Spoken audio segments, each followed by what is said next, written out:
Hello friends, welcome back சித்தர்வாக் channel நண்பர்களே.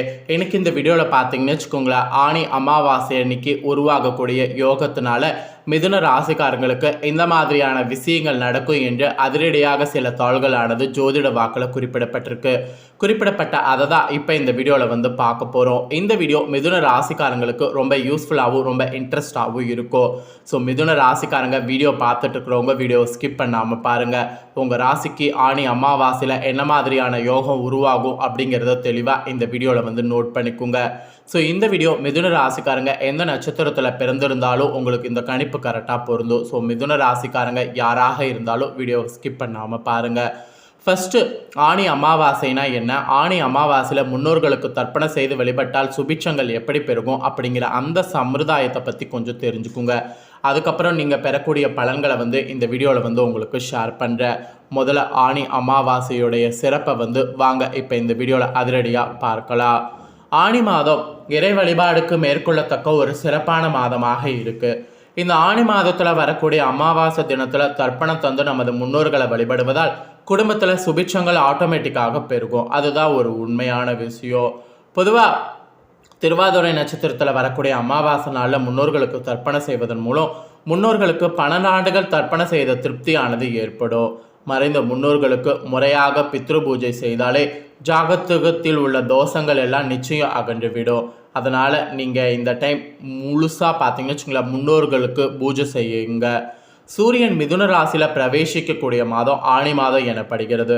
அந்த வகையில் நாளைய 5ஆம் தேதி, நாளைன்னு சொல்கிறேன் பாருங்கள், ஜூலை 5ஆம் தேதி வெள்ளிக்கிழமை ஆணி மாத அமாவாசை பிறக்குது. அன்றைய கிரகங்களுடைய சேர்க்கையும் நடக்குது. அதனால தான் மிதுன ராசிக்காரங்களுக்கு இந்த மாதிரியான பலன்கள்லாம் கிடைக்கும் என்று சொல்லப்பட்டிருக்கு. ஆணி மாதமே இறை வழிபாடு மேற்கொள்ளத்தக்க ஒரு சிறப்பான மாதமாக கருதப்படுது. இந்த ஆணி மாதத்தில் வரக்கூடிய அமாவாசை தினத்தில் தர்ப்பணம் தந்து நமது முன்னோர்களை வழிபடுவதால் குடும்பத்தில் சுபிட்சங்கள் பெருகும். திருமணம் கூட காலதாமதம் ஆகக்கூடிய நபர்களுக்கு விரைவில் திருமணம் நடக்கும். வீண் பணவிரையை ஏற்படுவது எல்லாமே நீங்கும். வெளிநாடு செல்லக்கூடிய முயற்சிகள் வெற்றி பெறும். காரிய தடைகள்லாம் இருந்ததுன்னா நீங்கும். இதெல்லாம் நம்பிக்கையாகவே சொல்லப்படுது. ஆணி மாதம் இறை வழிபாடு மேற்கொள்ளத்தக்க ஒரு சிறப்பான மாதம் தானே சொன்னேன். இதுக்குமா மாதம் அப்படின்னு கேட்டிங்கன்னா ஆமாம், இதுக்கும் தான் மாதம். சாதாரணமாக அமாவாசையானது அனுசம் விசாகம் சுவாதி நட்சத்திரங்களில் வருமானால் அப்போது செய்யக்கூடிய சீர்திருத்தம் ஒரு வருடத்துக்கு திருப்தியை உண்டாக்கும். ஆனால் திருவாதுரை புனர்பூசம் பூச நட்சத்திரங்களில் வரக்கூடிய அமாவாசை என்று செய்யப்படக்கூடிய பிதுர் தர்ப்பணம் 12 ஆண்டுகள் பிதுர்களுக்கு திருப்தியை ஏற்படுத்தும். அதனால் இந்த அமாவாசை ஒரு நாள் நீங்கள் செய்தீங்கன்னா 12 ஆண்டுகள் அமாவாசை தர்ப்பணம் செய்த பலனை பெற முடியும். அது மட்டும் இல்லாமல் ஆணி மாத அமாவாசை பார்த்திங்கன்னு வச்சுக்கோங்களேன், ரொம்பவே ஒரு பயங்கரமான பலனை நமக்கு கொடுக்குமா. ஸோ ஆணி மாத அமாவாசை தினத்தன்று காலையில் குளித்து விட்டு உங்கள் ஊர்களில் இருக்கக்கூடிய ஆற்றங்கரையில் வேதியர்கள் கொண்டு உங்களுடைய மறைந்த உங்கள் முன்னோர்கள் உறவினர்களுக்கு திதி தர்ப்பணம் தர வேண்டும். அதுக்கப்புறம் வீட்டுடைய பூஜாரையை சுத்தம் செய்து தீபம் ஏற்ற வேண்டும். பின்பு உங்கள் வீட்டில் இருக்கக்கூடிய மறைந்த முன்னோர்களுடைய படத்திற்கு பூக்கள் வைத்து தூபங்கள் கொளுத்தி வணங்க வேண்டும். இந்த சிம்பிள் விஷயத்தை தாங்க நீங்கள் செய்யணும். இந்த சிம்பிள் விஷயம் செய்கிறதே உங்களுக்கு அவ்வளோ ஒரு பலனை கொடுக்கும். அது மட்டும் இல்லாமல் இந்த ஆணி அமாவாசை தினத்தில் திருஷ்டி பூசணிக்காய் அல்லது எலுமிச்சம்பழம் வாங்கி அதன் மீது கற்பூரம் கொளுத்தி உங்கள் தொழில் வியாபார இடங்களை திருஷ்டி கழிக்கிறது. இல்லைனா அதற்குரிய பூசணிக்காயை உடைக்கிறது. எலுமிச்சம்பழத்தை வெட்டி 4 திசைகளில் வீசி திருஷ்டியை கழுத்தி விடுறது. இந்த மாதிரி எது வேணாலும் நீங்கள் இந்த நாளில் பண்ணலாம். சந்தர்ப்ப சூழ்நிலை காரணமாக அமாவாசை திதி தர்ப்பணம் போன்றவற்றை தயார இயல முடியாதவங்க அன்றைய தினம் உங்கள் வீட்டிலேயே முன்னோர்களை வழிபட்டு கருப்பு மற்றும் வெள்ளை எள் கலந்த சாதத்தை காகங்களுக்கு உணவாக வைக்கலாம். முன்னோர்களுக்கு திதி அளித்த பலன் அதன் மூலியமாகவும் உண்டாகும். ஸோ அதனால் இந்த அமாவாசையை சாதாரணமாக மட்டும் நினைக்க வேண்டாம். ஸோ இப்போ இந்த ஆணி அமாவாசை முன்னோர்களுக்கு தர்ப்பணம் செய்து வழிபட்டால் சுபிட்சங்கள் பெறுவதை பார்த்துட்டோம்ல. இப்போ இந்த அமாவாசையில் என்ன மாதிரியான கிரகங்கள் உருவாயிருக்கு, இந்த கிரகங்களால் நமக்கு என்ன மாதிரியான பலன் கிடைக்கும் அப்படிங்கிறத பார்க்கலாம். இப்போ கிரகங்களுடைய சேர்க்கை பற்றி ஷேர் பண்ண போகிறேன். தெளிவாக மிதுன ராசிக்காரங்க நோட் பண்ணிக்கோங்க. கிரகங்களுடைய பயிற்சி மற்றும் ஒவ்வொரு ராசியில் சஞ்சரிக்கக்கூடிய அடிப்படையில் சூரியன் மற்றும் சந்திரன் ஆகிய 2 ஒளி கிரகங்களுமே ஒரே ராசியில் இந்த நாள் அன்னைக்கு ஒன்றாக சேருவது தான் ஆணி அமாவாசை. எப்போதும் போல ஆணி மாதம் வரக்கூடிய அமாவாசை மிதுன ராசியில் சூரியன் மற்றும் சந்திரன் ஒன்றாக இணையும் பொழுது தோன்றும். அதே போல் இப்போவும் தோன்ற போகுது. அதாவது மிதுன ராசியில் இந்த டைம் புதனுடைய வீட்டில் சூரியன் சஞ்சரிக்கக்கூடிய வலுவான காலகட்டத்தில் சந்திரன் சூரியனோடு இணையும் போது ஆணி அமாவாசை திதி தோன்றுது. இந்த மாதிரி தோன்றக்கூடிய ஒரு அபூர்வமான நிகழ்வுனால தான் மிதுன ராசிக்காரங்களுக்கு இந்த மாதிரியான பலன் கிடைக்கும் என்று குறிப்பிடப்பட்டிருக்கு. ஸோ மிதுன ராசிக்காரங்களுக்கு இப்போ என்ன மாதிரியான பலன் கிடைக்கும் அப்படிங்கிறத எக்ஸ்பிளைன் பண்ண போகிறேன். மிதுன ராசிக்காரங்க உங்களுக்கு கிடைக்கக்கூடிய அந்த பலன்களை தெளிவாக தெரிஞ்சுக்குங்க. ஸோ என்ன மாதிரியான பலன்கள் கிடைக்கும் அப்படிங்கிறத தெரிஞ்சுக்கிட்டிங்கன்னா அதற்கேற்ப நீங்கள் நடந்து பலனடையலாம். ஸோ மிதுன ராசிக்காரங்க நீங்கள் எந்த நட்சத்திரத்தில் பிறந்திருந்தாலும் வீடியோவை ஸ்கிப் பண்ணாமல் பாருங்கள். உங்களுக்கு என்ன தாள்கள் அப்படிங்கிறத தெரிஞ்சுக்குங்க. ஸோ இந்த அமாவாசைக்கு பிறகு உங்கள் ராசிக்காரங்களுக்கு ஒரு சில கிரகங்கள் அதிர்ஷ்டத்தையும் சாதகமான பலன்களையும் தரக்கூடிய இடத்துல அமைஞ்சிருக்குங்க. அதே போல் ஒரு சில கிரகங்கள் பார்த்திங்கன்னு வச்சுக்கோங்களேன், செலவுகளை அதிகரிக்கக்கூடிய இடத்துல இருக்குது. அதனால் செலவுகளும் அதிகரிக்குங்க. ஸோ செலவுகள் அதிகரிக்கும் போது அந்த செலவுகளை கட்டுக்குள் கொண்டு வைத்திருக்க வேண்டியது உங்களுக்கு அவசியம். இந்த அமாவாசைக்கு பிறகு மிதுன ராசிக்காரங்களுக்கு வருமானம், பொருளாதாரம் மற்றும் ஒட்டுமொத்தமாக குடும்ப சூழல் ஆகியவையெல்லாம் மிக மிக சாதகமாக பலன்கள் உங்களுக்கு இருக்கும். புதிதாக வருமானம் ஈட்டக்கூடிய வாய்ப்பு உங்களுக்கு கிடைக்கும். கிடைச்ச வாய்ப்பை பயன்படுத்தி புதிதாக வருமானம்லாம் ஈட்டுக்கொள்ளுங்க. மாதத்தில் முற்பகுதி, அதாவது இந்த அமாவாசைக்கு பிறகு மாதம் இருக்குல்ல கொஞ்சம், அதில் முற்பகுதியில் நல்ல லாபம் மற்றும் மூத்தவர்களுடைய ஆதரவு கிடைக்கும். அமாவாசைக்கு பிறகு பிற்பகுதியில் செவ்வாய் பயிற்சி ஒன்று வரும். அந்த பயிற்சிக்கு பிறகு குழந்தைகளால் செலவுகள் கொஞ்சம் உங்களுக்கு வரும்.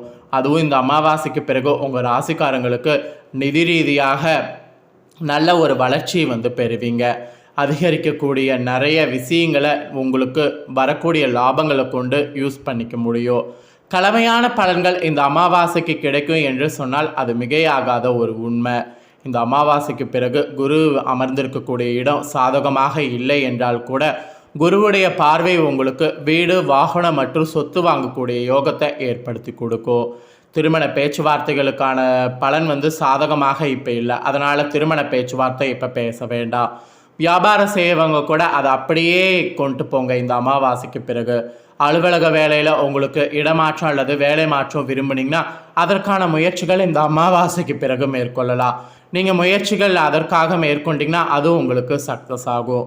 ஸோ இப்படி உங்களுக்கு நிறைய அதிர்ஷ்டகரமான பலன்கள் இந்த அமாவாசைக்கு பிறகு கிடைக்கும் என்று குறிப்பிடப்பட்டிருக்கு.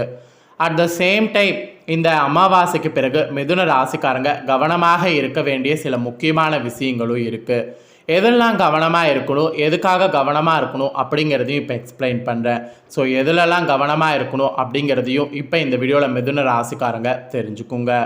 மாதத்துடைய இந்த அமாவாசைக்கு பிறகு நிறைய நாட்கள் பண விஷயத்தில், குறிப்பாக கொடுக்கல் வாங்கலில் ரொம்ப ரொம்ப கவனமாக இருக்கணும். கொடுக்கல் வாங்கல் விஷயங்கள் மிகவும் கவனமாகவும் கண்டிப்பாகவும் இருக்க வேண்டும். குழந்தைகளால் பெரிய செலவுகள் ஏதேனும் ஏற்படலாம். உங்களுக்கு ஏற்படக்கூடிய அதிகப்படியான செலவுகளை சுப செலவுகளாக மாற்றிக்கொள்வது நற்பலன்களை கொடுக்கும். பொருளாதாரம் ஓரளவுக்கு வளர்ச்சி அடைந்தால் கூட தூக்கம் தடைப்படும். இதனால் உடல் ஆரோக்கியத்தில் ஏதேனும் பாதிப்பு ஏற்படலாம். ராசிக்கு 2வது இடத்துல இந்த டைம் சூரியன் சஞ்சரிக்கக்கூடிய ஒரு நிகழ்வு இருக்கிறதுனால இந்த அமாவாசைக்கு பிறகு பேச்சில் கவனத்தோடு இருக்க வேண்டும். குடும்பத்தில் யாருக்காவது மருத்துவ செலவுகள் கூட ஏற்படலாம். அது மட்டும் இல்லாமல் உங்கள் ராசிக்காரங்களுக்கு தொழில் ரீதியாக ராகு வலிமையான இடத்துல அமர்ந்திருக்கிறாரு. இது உங்களுக்கு வணிகத்தில் எந்த விதமான பிரச்சனையும் ஏற்படுத்தாது. இருப்பினும் செவ்வாய் விரயஸ்தானத்தில் செல்வதால் பெரிய முதலீடுகள் மற்றும் வியாபார வளர்ச்சி பற்றிய யோசனைகள் இன்னும் கொஞ்ச நாளைக்கு தள்ளி போடலாம். இந்த அமாவாசைக்கு பிறகு அதெல்லாம் எதையும் செய்ய வேண்டாம். புதிய மனிதர்களுடைய சந்திப்பால், குறிப்பாக வேற்றுமொழி மற்றும் வெளிவட்டார்கள் உதவி தொழில் மற்றும் வேலையில் மிகப்பெரிய வளர்ச்சியை இந்த அமாவாசைக்கு பிறகு பெற உதவும். எதிர்பார்த்த சம்பள உயர்வு மற்றும் பதவி உயர்வு இந்த அமாவாசைக்கு பிறகு கிடைக்க வாய்ப்பு இருக்குது. உங்கள் பேச்சுக்கு மதிப்பு மரியாதையானது அதிகரிக்கும். ஆக மொத்தம் இந்த அமாவாசையில் உங்கள் ராசிக்காரங்களுக்கு இந்த மாதிரியான ஏற்றிறக்கமான பலன்கள்லாம் கிடைக்க போகுது. இந்த ஏற்றிறக்கமான பலன்களை தெரிஞ்சு இதற்கேற்ப நடந்துக்கணுங்கிறதுக்காக இந்த வீடியோவில் உங்களுக்கான பலனை எக்ஸ்பிளைன் பண்ணியிருக்கேன். எக்ஸ்பிளைன் பண்ணதை மிதுன ராசிக்காரங்க உங்கள் ராசிக்கு என்னங்கிறத தெரிஞ்சிருப்பீங்க. தெரிஞ்சும் இந்த பலன்களுக்கேற்ப நடந்து பலனடைங்க. இந்த வீடியோவை இப்போ நீங்கள் பார்த்து முடிச்ச உடனே இதை லைக் பண்ணி உங்கள் ஃப்ரெண்ட்ஸ் ஃபேமிலிக்கு ஷேர் பண்ணுங்கள். உங்கள் ஃப்ரெண்ட்ஸ் ஃபேமிலி இருக்கவங்களும் வீடியோ பார்க்கட்டும். அவங்களோட ராசி மிதுன ராசியாக இருந்ததுன்னா இந்த தாள்களை தெரிஞ்சு இதற்கேற்ப நடந்து பலனடையட்டும். கண்டிப்பாக வீடியோ லைக் பண்ணி ஷேர் பண்ணுங்கள். உங்கள் ஃப்ரெண்ட்ஸ் ஃபேமிலி இருக்கவங்களும் பார்த்து பலனடையட்டும். மேலும் இதே போல் புதிய அப்டேட்டான நிறைய வீடியோ நம்ம சேனலில் போடப்படும். அது எல்லாத்தையுமே உடனுக்குடனே தெரிந்து கொள்ள மறக்காமல் நம்ம சேனலை சப்ஸ்கிரைப் பண்ணுங்கள். கூட பெல் பண்ண ப்ரெஸ் பண்ணுங்கள். அதை ஒன்று பண்ணிட்டீங்கன்னா இனி நான் போடுற மற்ற அப்டேட்டான எல்லா வீடியோஸும் உடனுக்குடனே தெரிந்து கொள்ளலாம். ஸோ மறக்காமல் பண்ணுங்கள். இதே போல் சுவாரஸ்யமாக வேறொரு புதிய அப்டேட்டான தகவல்களோடு மீண்டும் இன்னொரு புதிய வீடியோவில் வந்து உங்களை சந்திக்கிறேன். நன்றி.